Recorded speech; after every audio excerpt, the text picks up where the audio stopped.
ago, an American journalist wrote, "It is good to have money in the things that money can buy, but we had better check up once in a while to make sure we are not losing the things that money cannot buy." That, of course, is not a new emphasis.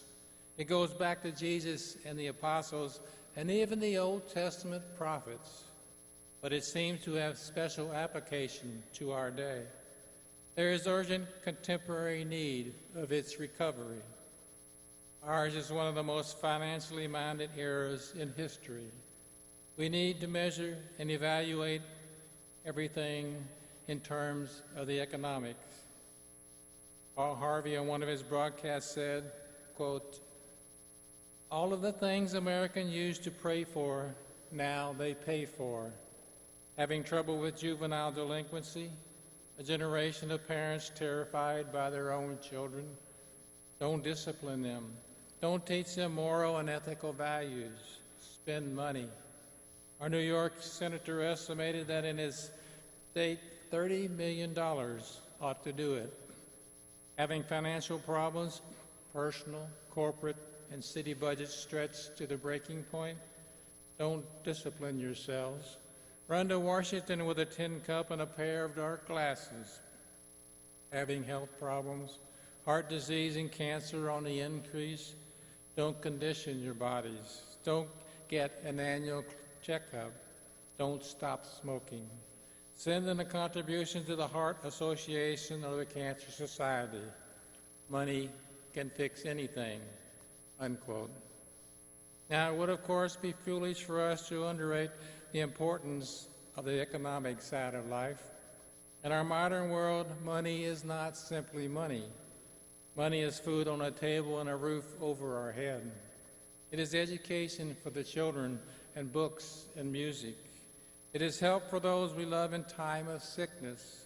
It is old age relived from the prospect of haunting penury. I would be foolish indeed to minimize the importance of life's economics underpinnings. We can see the importance of the things that money can buy.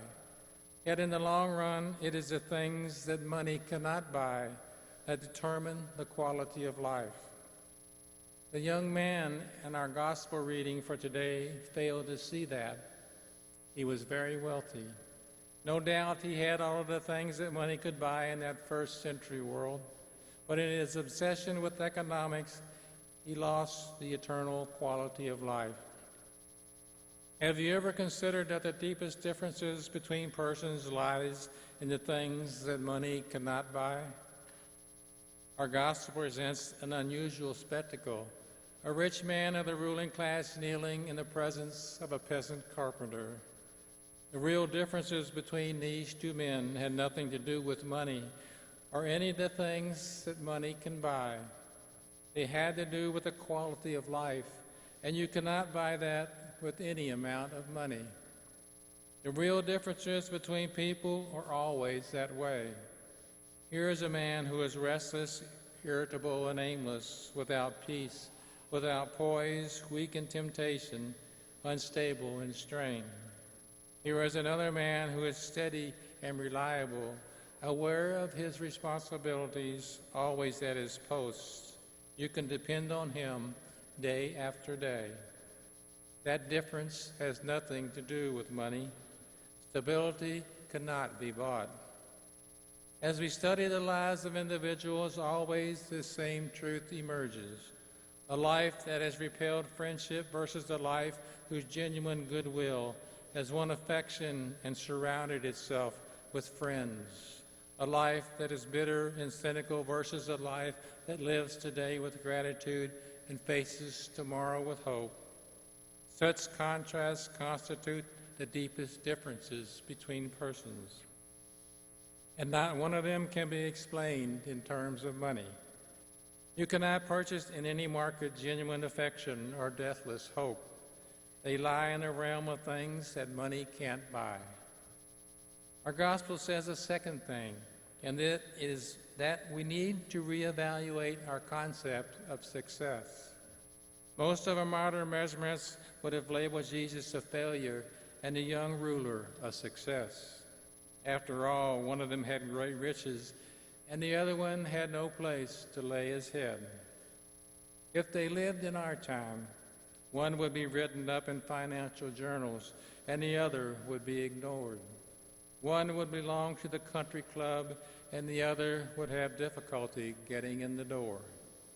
But looking back at them across 2,000 years, it becomes apparent that the rich ruler failed and the poor carpenter succeeded. We can see that in retrospect, but to see it in our own time and our own lives is one of the most difficult problems we face. Here in the church, we seek to emphasize things that money cannot buy: faith in God, discipleship to Christ, quality of character, unselfishness of life, inner resources of strength. But out there in the world, all the pressures of ambition carry us in the direction of things that money can buy. So great is the emphasis on financial success that people can easily grow cynical about any other attitude. Said Voltaire, "When it is a question of money, everybody is of the same religion." That is a lie. When it is a question of money, all men are not of the same religion. John Milton gave his life to a cause, spent his sight on it, and for writing Paradise Lost was paid a total of 10 pounds. Beethoven made a disappointing pittance out of his immortal Ninth Symphony. Such men cared first for things created, beautiful, not for sale. Spinoza, the philosopher, lived in Holland and earned a meager livelihood polishing lenses, meanwhile thinking and writing great thoughts about God and about life. He was offered a lifetime pension if he would dedicate just one of his books to His Majesty, Louis XIV. Spinoza did not believe in Louis XIV, so he declined and in poverty and dignity polished his lenses and thought great thoughts. When it is a question of money, all men are not of the same religion. Jesus and the rich young ruler were not of the same faith at all. One believes supremely in things eternal, things not listed on any market nor rated on any exchange. The young ruler was curious about things eternal, but when it came to a test, he was willing to sell them all for a few dollars in the bank. People today are faced with the terrific temptation to do the same things. Every day we live in a world where success is defined in financial terms. Wanted, men and women who are not for sale. More than anything else in the world today, wanted, men and women who are not for sale. But if we ever have such men and women, they will be persons who have built their lives on things that money cannot buy. Stand for a moment in the presence of Christ. Feel the strength of his life, the redeeming power of his death. We cannot buy those. They move in the unpurchasable realm.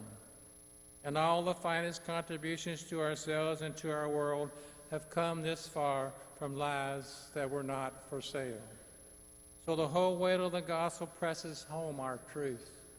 It is a good thing to have money and the things that money can buy, but we had better check up once in a while to make sure we are not losing the things that money cannot buy.